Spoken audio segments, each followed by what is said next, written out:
একটি গোষ্ঠী দেশের মানুষের বিরুদ্ধে অবস্থান নিয়ে অপপ্রচারে লিপ্ত হয়েছে বলে মন্তব্য করেছেন সংসদ সদস্য আনিসুর রহমান তালুকদার।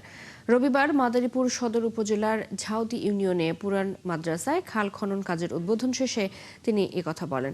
তিনি দাবি করেন দেশের জনগণ এখনো ভালো কাজের পক্ষে রয়েছে। তারা বেগম খালেদা জিয়ার আদর্শ ও শহীদ প্রেসিডেন্ট জিয়াউর রহমানের কর্মের সাথে আছেন।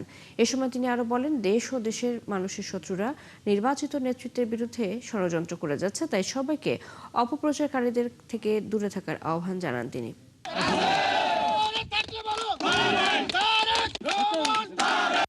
বিভিন্ন রূপে, বিভিন্ন রঙে, বিভিন্ন জায়গায় উপস্থিত হয়ে মত সৃষ্টি করার চেষ্টা করছেন তারা।